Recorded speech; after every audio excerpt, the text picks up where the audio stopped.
Olá, queridos estudantes, voltamos aí para mais uma aula e hoje nós vamos tratar sobre os documentos psicológicos, que estão descritos na Resolução do Conselho Federal de Psicologia número 6 de 2019. Então, para nós iniciarmos aí a nossa rotina de hoje, nós vamos ver então o que são esses documentos psicológicos, os documentos psicológicos na prática profissional. Vamos ver um pouquinho então sobre o que trata a resolução do Conselho Federal de Psicologia, né, o CFP, número 6 de 2019, e dentro disso estudar um pouquinho quais são os princípios orientadores, sendo eles o técnico científico, linguagem técnica e ético, que organiza e direciona então a elaboração desses documentos psicológicos. E finalizando a nossa aula, nós teremos aí as modalidades de documentos que estão descritos nesta resolução. Essas modalidades de documentos são os gêneros textuais que são desenvolvidos, então elaborados, de forma técnica pelo psicólogo. E é o que nós vamos tratar também nas próximas aulas, então a gente vai distribuir um pouquinho esse conteúdo nas próximas aulas aí. Seguindo, então, o que são os documentos psicológicos? Vamos começar a pensar aí o que são esses documentos psicológicos. Então, a resolução no seu artigo 4º, ela vai dizer assim para nós que o documento psicológico constitui instrumento de comunicação escrita resultante da prestação de serviço psicológico à pessoa, grupo ou instituição. Ou seja, é um documento elaborado pelo psicólogo ao final, então, de uma prestação de serviço, seja ela uma assessoria, seja ela uma avaliação, seja ela um momento em que o psicólogo está fazendo alguma atividade específica, né, então um trabalho técnico, ele tem que elaborar então esse documento psicológico, que pode ser então direcionado à pessoa que o contratou, à pessoa que solicitou, a um grupo, então, por exemplo, a uma equipe multidisciplinar ou a uma instituição. Por exemplo, dentro no campo organizacional, a empresa pode solicitar para um psicólogo organizacional que ele elabore um determinado relatório técnico referente a algum atendimento, algum acompanhamento, alguma ação, né, desenvolvida por ele naquela empresa. Então, sempre que nós falamos de um documento psicológico, qualquer não, né, mas são documentos específicos que são elaborados, então, pelo psicólogo nestas condições. E o que que ele faz? Ele vai sistematizar, então, uma só voltar aqui. Ele sistematiza, então, uma conduta profissional na relação direta, de um serviço prestado à pessoa, grupo ou instituição, certo? Então ele vai sistematizar, ele finaliza ali toda a ação que o psicólogo tem num contexto técnico. Seguindo, quando que esse documento ele é elaborado? Então, a resolução 4, no seu parágrafo primeiro, ele vai dizer assim que, esse documento é elaborado, então, mediante a solicitação do usuário do serviço de psicologia, seja ele num contexto clínico, né, um paciente, ali, um cliente no contexto clínico, seja, né, os responsáveis legais, então, no caso de atendimento de criança, adolescentes, né, de menores de idade, então a família ali, os pais, eles podem solicitar do profissional um documento específico, então por isso que vai ser redigido, de um profissional específico, então, por exemplo, no contexto educacional acontece muito isso, enquanto lá professores solicitam lá para o psicólogo que está acompanhando a criança um relatório, né, um relatório técnico, solicita para ele ali algumas informações sobre como está o andamento, terapêutico daquela criança, ou até mesmo com orientações para o que pode ser desenvolvido na sala de aula, e dentre outras áreas aí da psicologia. Dentro da psicologia social, por exemplo, nós temos aí os profissionais que muitas vezes vão fazer alguma avaliação, um olhar um pouquinho mais amplo, né, porque daí não faz um atendimento clínico, mas ele faz um olhar mais amplo de algumas situações, de algum atendimento que ele fez num contexto familiar, num contexto de visita domiciliar, e ele vai fazer um relatório técnico também, muitas vezes, em conjunto com outro profissional, pensando na psicologia social, na sua maioria das vezes com um assistente social, e junto eles elaboram então um relatório multidisciplinar. Então, por isso, então, um profissional específico, a partir da solicitação de um profissional específico, ou muitas vezes também de equipes multidisciplinares. Então, quando um psicólogo ele trabalha dentro de um grupo, né, então, que tem mais profissionais que também avaliam o mesmo objeto ali, objeto, então, o sujeito ou situação, ah, eles podem fazer, então, de forma conjunta, este relatório também, que é um relatório multidisciplinar. ou de autoridades, né. Então, por exemplo, num caso que está lá no Tribunal de Justiça, o juiz ele pode solicitar para o profissional que ele elabore, então, um relatório técnico também referente a um atendimento de uma pessoa que ele está referente a uma pessoa que ele está fazendo atendimento, para juntar aos autos de algum processo. E nós temos que fazer, né. Então quando um juiz solicita, até mesmo é um dos únicos momentos que a gente pode ter que pode existir uma quebra de sigilo ali, é quando há uma solicitação, né, de um juiz, tá. Ou então ser resultado de um processo de avaliação psicológica. Então, caso mais comum aí, por exemplo, os neuropsicólogos, que acabam hoje, né, que está em grande alta, por conta de uma avaliação mais específica para avaliar, então, aí a questão de transtornos de neurodesenvolvimento, dos transtornos mentais. Após um processo avaliativo, ele elabora um relatório, trazendo então ali a sua percepção diagnóstica daquele caso, daquele sujeito e quais são as necessidades que ele apresenta. Então aqui algumas condições e alguns momentos em que esse documento ele pode ser elaborado ou solicitado. Item 2, então, documentos psicológicos na prática profissional. Então, qual que é o objetivo do documento então? Ele vai sistematizar um processo, como nós vimos, né, de um serviço que foi prestado. Então, mas o documento em si, ele tem um objetivo que é a comunicação de alguma coisa. Então, o profissional ali, o psicólogo, ele está comunicando, está trazendo algumas informações para outrem, né, então para outra pessoa que vai ler, para o seu interlocutor. Então essa é uma das relações. A segunda relação que nós temos de objetivo desses documentos psicológicos é o registro. Então muitas vezes o profissional pode fazer o registro para ele mesmo também, depois de um determinado tempo, ter acesso àquilo que eles estavam como hipótese ou direcionando no primeiro momento do atendimento. E também por uma questão ética e legal, que ou seja, né, nós temos aí alguns direcionamentos a partir do código de ética do psicólogo, e que nós, né, somos orientados a elaborar então esses laudos, a elaborar então esses documentos psicológicos, né, conforme aí a resolução ela direciona para nós nessas necessidades aí então de sistematizar algumas práticas. Pensando então a comunicação, nós podemos dizer que ela visa então transmitir informações que são técnicas de forma clara e organizada. Então todo relatório técnico, né, ele tem que ter uma objetividade, então ele tem que a gente tem que saber o porquê que a gente está escrevendo.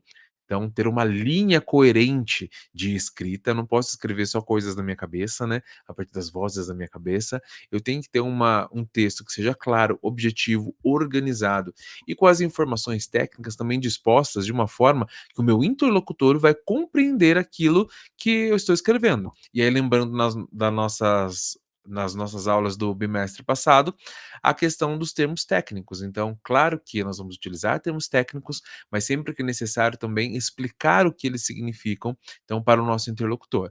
Se nós estamos mandando aí um relatório para um par, né, então para uma pessoa que também é psicóloga, também é da área, então não há problema, a gente só coloca os termos técnicos. Mas se você vai encaminhar esse relatório muitas vezes para um profissional que não é da área, a gente tem que trazer uma linguagem mais acessível, tá? E também então subsidiar ações de outros profissionais, instituições ou do próprio cliente.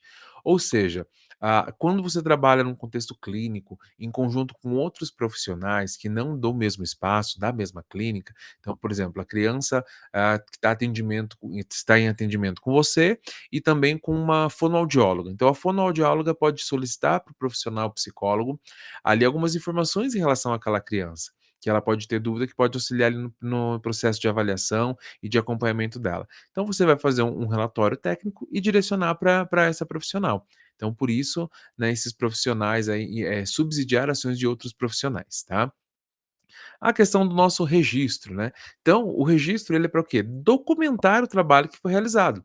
Não só documentar o trabalho que foi realizado, mas fundamentar também esse trabalho. É todo documento psicológico, ele tem que ser fundamentado na literatura. Então, o que que eu digo na literatura? Não é Machado de Assis não, tá, gente? É toda a literatura acadêmica da área, toda produção científica da área, e uma produção atualizada.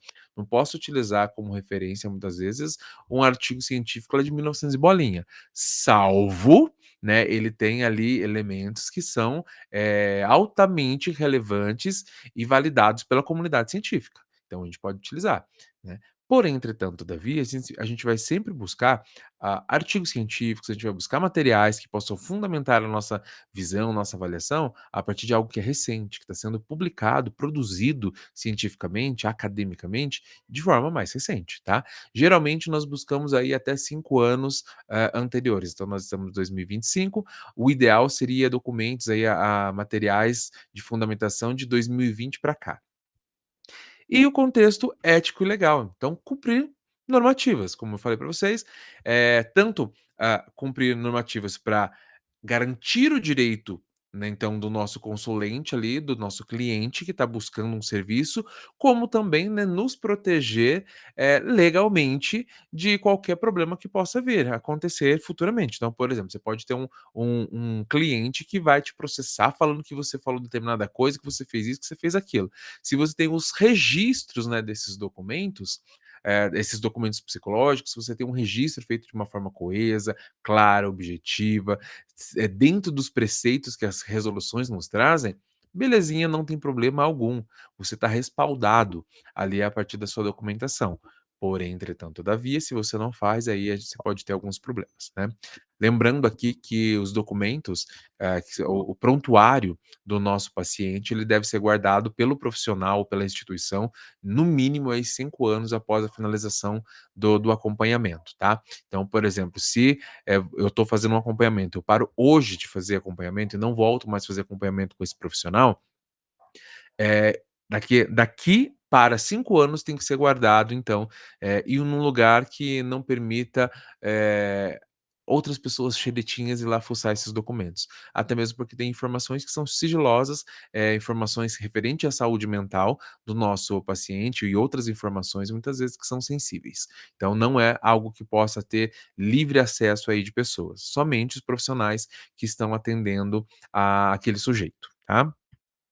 Seguindo. Então, o objetivo principal aí é consolidar a interface da psicologia como uma ciência e como profissão, né? Então, consolidar essa interface enquanto ciência, porque nós nos fundamentamos de forma acadêmica, científica, na construção e elaboração dos nossos documentos. Todos os documentos técnicos eles têm que ser fundamentados. E isso também valida, então, a questão da profissão, é o que faz fortalecer a psicologia enquanto profissão. E isso aí vocês já estão estudando aí na nossa outra disciplina, de ciência e profissão, tá. Seguindo, então, eticamente, né, uma perguntinha para nós pensarmos agora, eticamente, é necessário que a devolutiva que a gente faz lá para o nosso paciente seja de forma escrita? Então, eu falo assim: "Ah, no Wesley, eu não gosto muito de escrever, não gosto de fazer muitos documentos, não gosto de fazer registro. Eu tenho que escrever? Eu tenho que fazer de forma escrita? Ou eu posso fazer de forma oral? Eu posso falar para o meu paciente, para o meu cliente, sobre o diagnóstico que eu cheguei a partir das nossas avaliações, ou trazer alguma informação que ele solicitou? Que vocês pensam sobre isso?", né. Faz uma pausa aí, tá? Mas seguindo, a resolução, né, 6 de 2019 do CFP vai dizer que não, né. E o código de ética também orientam que não é necessariamente não precisa ser um documento escrito. Porém, entretanto, todavia, eles orientam que sim seja feita uma devolutiva, né. Então é necessário que a gente tenha lá uma consulta, a gente tenha, um encontro só para devolutiva ali para o nosso contratante, mas necessariamente não precisa ser escrito. Mas a questão da não obrigatoriedade não quer dizer que não seja necessário. Até mesmo porque a gente pode ter quando nós fazemos uma devolutiva que somente oral, somente falada, ela pode ter algumas implicações, algumas dificuldades. Então, alguns possíveis problemas que a gente pode desenvolver dentro desse processo, por exemplo, é quando a gente tem um paciente ali que tem uma dificuldade de memória. Então ele está com problemas lá na memória de trabalho, memória de longo prazo, e isso pode comprometer, então, a compreensão dele sobre aquilo que eu estou dando um retorno para ele, e que diz respeito a ele. A gente pode ter um paciente que tenha dificuldade de compreensão mesmo, então nessa interlocução, né, desse diálogo com outras pessoas, ele pode ter, uma dificuldade muito grande de reter ali o conhecimento, de compreender aquilo que está sendo falado para ele, por N motivos.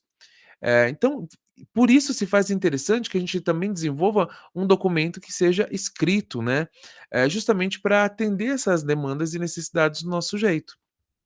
E também a falta de registro para, comparações futuras. Porque, por exemplo, uma pessoa começou um processo de avaliação com a gente hoje.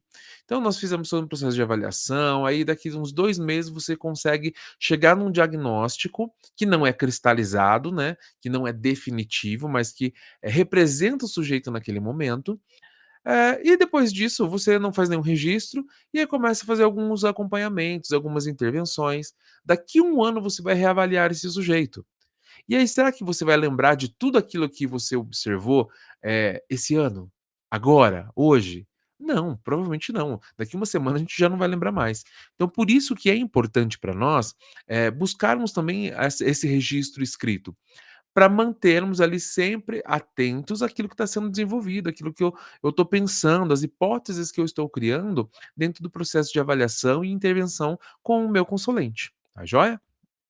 E também porque muitas vezes se eu falar só falar para o meu paciente, eu posso trazer para ele ali informações incompletas. Eu posso esquecer de falar alguma coisa de uma forma mais reduzida, e aí acaba as informações sendo atravessadas, compreendidas de uma forma, errônea, como muitas vezes já aconteceu, né, já atendi vou trazer minha experiência para vocês, já atendi mães, e pais, né, famílias em alguns momentos, que chega para mim falando que a criança tem um diagnóstico e na verdade o profissional só falou que tinha uma hipótese sobre aquele diagnóstico, mas que não era definitivo, mas a família já entendeu como se fosse um diagnóstico fechado. Então isso traz alguns problemas ali, né, dentro da dinâmica familiar e também tendo em vista a necessidade do porquê que aquele sujeito está fazendo a avaliação, né, então a gente pode ter algumas implicações. Então na dúvida, documento redigido, bonitinho, escrito dentro do nossa linda, né, língua portuguesa.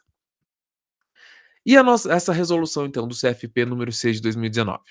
Essa resolução, ela traz ali como princípios, né, ela traz os princípios para a elaboração então de documentos psicológicos. Ela quem vai orientar então a nossa prática. Ela institui regras para a elaboração de documentos escritos que são produzidos pelo psicólogo no exercício profissional, tá. Então, todo psicólogo tem que elaborar esses documentos da forma como são orientadas nessa resolução. Se você não faz os documentos conforme estão orientados nessa resolução, você pode implicar aí numa sanção ética. Então você pode, né, o CFP, ou CRP, né, o Conselho Regional, ele pode te acionar dentro das suas atribuições, né, dizendo que você não está fazendo da forma como correta, como deveria ser feito. E aí você pode ser penalizado por isso, tá.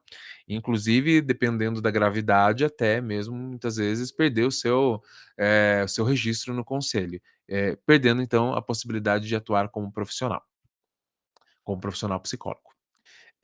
E por quê? Né, que existe então, esse documento. Como eu já trouxe alguns parâmetros aqui para vocês pensarem o porquê, né, mas também delimitar então quais são os documentos elaborados pelo psicólogo. Durante muito tempo, né, quando não se tinha, essa legislação, não se tinha essa resolução, um psicólogo muitas vezes poderia ser buscado ali para fazer diversos documentos. E aí ele vai fazer do jeito dele, do jeito que ele acha, do jeito que ele pensa, mas que é diferente do outro que faz da outra cidade, no outro estado. Vamos pensar, cada um fazendo da sua cabeça. Não existe uma homogeneidade. E isso traz um grande problema. Então é necessário que exista uma homogeneidade dentro da elaboração desses documentos. Então esse é um dos porquês. E oferecer, então, os elementos constituintes dos documentos. O que seria isso? As características do gênero textual. Então, para que, por exemplo, você vai fazer um relatório. Então, que informações eu tenho que colocar no relatório? Para que todo psicólogo ele desenvolva um relatório de forma homogênea, né, que todos tragam as informações mínimas necessárias, é importante que essa estrutura, então essas características desse gênero, ele seja delimitado. Assim como nós vimos já então nas últimas aulas, lá quando a gente fala de tipologia textual e gênero textual, existem algumas características, elementos que definem aquele gênero. Então, por exemplo, carta. Eu não começo uma carta escrevendo era uma vez. Então, existe uma forma de organizar a carta. Então, da mesma forma, existe esses documentos psicológicos. Cada um deles também existe uma forma, então uma organização e características específicas, que nós falaremos na próxima aula. E quais são os princípios orientadores, então, que direcionam a elaboração desses documentos? Então, como já comentei com vocês, é os princípios técnico-científicos, os princípios da linguagem técnica e os princípios éticos. Quando nós falamos dos princípios técnico-científicos, nós estamos falando, por exemplo, da qualidade e fundamentação desse documento. Então, ele tem que ser baseado na ciência psicológica, ele tem que ser baseado no nosso código de ética e ele tem que ser baseado na legislação. Então, ele é um documento que tem que ser validado cientificamente, tá? Para além disso, ele tem que trazer dados ali que são fidedignos, ou seja, validar o raciocínio psicológico, é validar o raciocínio do profissional. Então, a partir da sua expertise, a partir da sua construção do conhecimento, quais são os dados observáveis que você vai trazer ali para esse relatório? O que você pode trazer ali, que seja fidedigno ao sujeito que você está avaliando e aos dados que você levanta dentro desse processo de avaliação, que está muito ligado à sua capacidade técnica, está muito ligado à sua expertise de atuação. Para além disso, a questão da natureza dinâmica também da produção e elaboração desses documentos. Então, é entender e reconhecer que o fenômeno psicológico não é estático e cristalizado. E o que quer dizer isso? É entender que hoje, o meu consulente, o meu cliente, ele apresenta algumas características que pode se enquadrar dentro de um diagnóstico específico, de um diagnóstico nosológico que nós falamos. Porém, entretanto, todavia, pode ser que daqui a algum tempo esse diagnóstico não faça mais sentido para aquele sujeito. Então, não é algo que é permanente. É algo que pode ser mudado, é algo que tem uma mobilidade, tá. E que eu quando eu quero dizer isso, eu estou fugindo da ideia de que, por exemplo, a pessoa que nasce com um transtorno mental vai morrer com aquele transtorno mental? Não, não é isso, né, porque isso não são coisas que têm cura, né, transtornos mentais eles não têm uma cura. Eles podem ter um quadro de melhora, a gente vai ter, quadros ali que ele vai apresentar menos sintomas ou mais sintomas. Porém, entretanto, todavia, pode ser que naquele momento o sujeito ele foi avaliado e diagnosticado, mas, ele não tem aquele laudo, aquele diagnóstico de fato, mas ele apresentava características naquele momento. Então, para outro momento, sendo avaliado de novo, aquilo deixa de fazer sentido, tá. Então é nessa perspectiva que a gente traz a natureza dinâmica e não cristalizada, então, dos diagnósticos psicológicos. Seguindo, né, dentro ainda dos princípios técnicos científicos, a visão integrada, o que seria isso? O psicólogo deve considerar, então, múltiplos fatores e referenciais, inclusive de outras áreas, não apenas uma abordagem. Claro que o profissional psicólogo, quando vocês vão sair aqui da faculdade, já meio que direcionado para qual abordagem, teórica, qual corrente filosófica vai, direcionar a sua prática. Então vocês estão estudando aí já, vocês já viram, tanto as 3 grandes áreas que nós temos, né, que é as correntes humanistas, as correntes, da análise do comportamento, né, behavioristas, e nós temos aí também as psicanalíticas. Então, dentro dessas grandes áreas, nós temos diversas outras abordagens, né. Então, você vai definir ali a sua atuação a partir dentro dessas abordagens. Porém, entretanto, todavia, não quer dizer que se você é de uma determinada abordagem, você não pode consumir conhecimento científico de outra abordagem, que muitas vezes vem também a contribuir ao seu processo de avaliação, diagnóstico e também de elaboração dos documentos psicológicos. Então, e eu preciso me apoiar também somente em conteúdos da psicologia? Não, em claro que não. Quando eu digo isso, não estou falando que é para você ir para as pseudociências, tá, minha gente? Não é esse sentido não, né, não vá usar grafologia no seu relatório técnico, por favor, né, não vai usar aí, constelação familiar, não vai trazer aí elementos que fogem, né, daquilo que é considerado ciência na nossa sociedade e nas práticas, né, então, sempre pautado em práticas baseadas em evidências.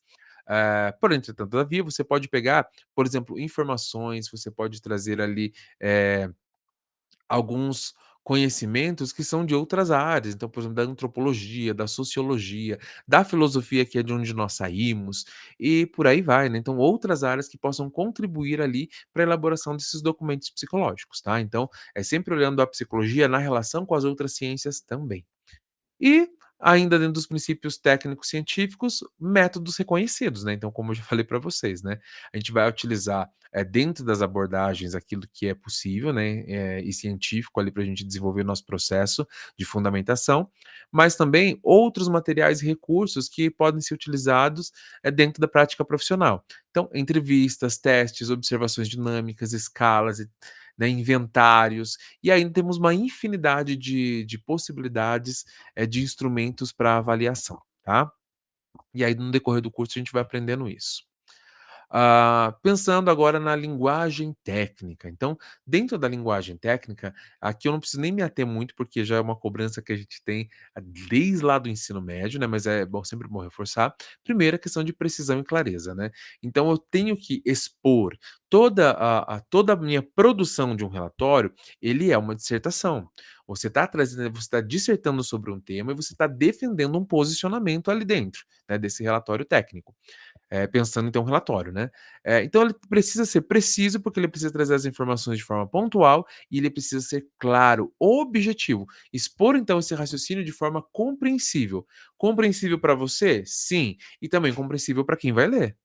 Não adianta eu fazer um documento que é para outra pessoa e a outra pessoa não conseguir compreender o que que eu quero. Então, eu preciso ter precisão e clareza na minha escrita.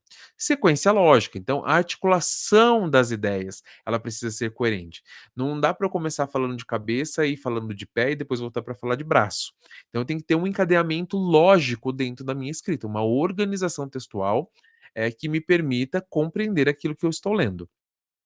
Norma culta e objetividade, não preciso nem falar aqui, né, minha gente, né. Linguagem formal. E uma linguagem formal, por gentileza, sem muitos floreios, tá. Justamente até mesmo porque se você começar a florear demais na escrita, a gente vai perdendo o rumo ali das possibilidades, de compreensão. Então, sempre de uma forma muito clara, muito objetiva, utilize os termos técnicos, mas com parcimônia e sabedoria, e norma culta. Não vai escrever "nós fomos, nós voltemos", que não pode, tá, gente? Documento técnico. Até mesmo porque isso vai mostrar o cuidado que você, enquanto profissional, tem no processo de escrita. E as suas competências técnicas também. Impessoalidade, nunca você vai escrevendo em primeira pessoa, né? Então, eu vi, eu penso, eu acho, né? Porque isso não existe. Mas a linguagem acadêmica, a linguagem técnica, ela é em terceira pessoa, a menos que, né, se exija uma escrita em primeira pessoa, tá? Então sempre observou-se, analisou-se, aferiu-se, então traz sempre na relação da terceira pessoa. Evitar descrições literais, e o que que eu quero dizer com descrições literais? Então, por exemplo, você enquanto psicólogo, quando você faz ali a evolução do caso, você está fazendo os registros durante a sessão, você pode muitas vezes transcrever aquilo que o seu paciente falou, que o seu cliente trouxe. E isso é importante para nós, para refletirmos sobre num processo, né, de elaboração do caso. Porém, eu não posso, não que eu não possa, mas é desnecessário que muitas vezes eu traga, essas transcrições no relatório. Até mesmo porque acaba expondo, né, algo muito sensível ali do cliente. Então, somente quando tiver uma necessidade muito bem justificada, você vai trazer a transcrição daquilo que você escreveu do que o seu paciente falou. Se não, gente, né, evite isso. Sempre traga a compreensão que você teve daquela fala, tá? E aqui eu trouxe alguns exemplos para a gente pensar de como uma linguagem que não é clara, mal elaborada, sem fundamentação ética, técnica, ela pode se demonstrar aí, tá? Então, esse primeiro, só para a gente ver aí, ó. E de repente surge aquele estranho querendo abusá-la, atacando-a de forma mais cruel que uma criança pode conceber. Essa paciente está muito sentida, com aqueles soluços que parecem no fundo da sua alma infantil. Joana é uma mulher guerreira e muito sofredora. Então, gente, aqui você vê que claramente não tem uma linguagem técnica, né? É quase que um livro, uma escrita literária, né? É quase uma escrita literária. Então, nós temos que tomar um grande cuidado com isso, tá. E o nosso segundo ponto aqui, né, a partir das entrevistas realizadas com mãe, pai, filha, avós e tia materna da vítima, é possível afirmar com certeza que abusos sexuais e físicos ocorreram. Então, Muito cuidado com as afirmações categóricas, né? Nós não fazemos essas afirmações categóricas, porque nós não podemos provar que aquilo de fato é da forma como se demonstrou. Então a gente sempre vai colocar que observou-se, avalia-se, percebe-se. Então é uma percepção que nós temos daquela realidade, que não é a realidade, entende? Então muito cuidado com essas afirmações categóricas. A menos que você tenha como comprovar, não faça afirmação categórica, tá joia? Uma pequena pausa aqui, minha gente. Vamos para o vídeo 2.